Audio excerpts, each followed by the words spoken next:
Don't forget to subscribe and leave a comment on this video saying I subscribed. Let's get into it.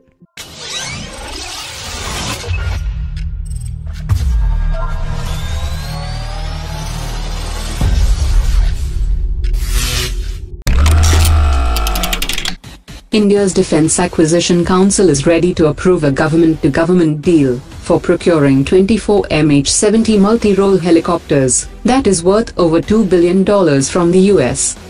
According to experts, the smaller number of helicopters will result in complex maintenance issues, and it will result in the dependence on the original equipment manufacturers for spare parts, because setting up facilities in the country for smaller numbers will not be cost-effective.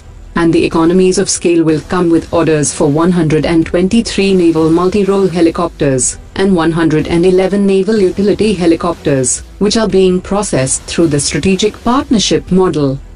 In this model, a foreign manufacturer sets up production facilities within the country to jointly make the hardware, boosting indigenous defense industry.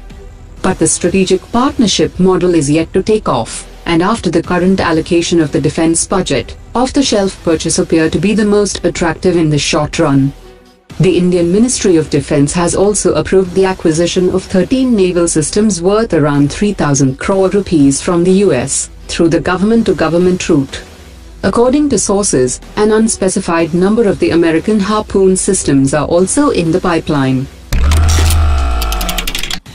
Ministry of Law has approved the amendment to the Coastal Regulatory Zone Notification 2011, allowing the construction of a jetty in the Krishna Wildlife Sanctuary for the DRDO's test launch facility.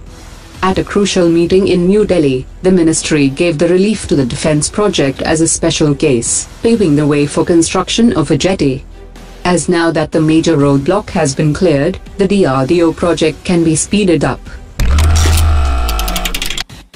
After months of deliberations, the Indian Defence Ministry has approved a list of items which will have to be purchased by each soldier, from an annual clothing allowance of 10,000 rupees.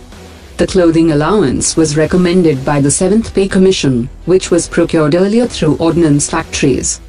Meanwhile, the special clothing items for the soldiers deployed at Siachen will be issued as per present procedures. Chinese military stationed in Tibet has carried out an exercise to test their logistics and support capabilities and military-civilian integration in the remote Himalayan region. The exercise was carried out by the People's Liberation Army units and was the first such exercise in Tibet. In August last year, the Chinese army had conducted a 13-hour-long exercise, conducted at an elevation of 4,600 meters.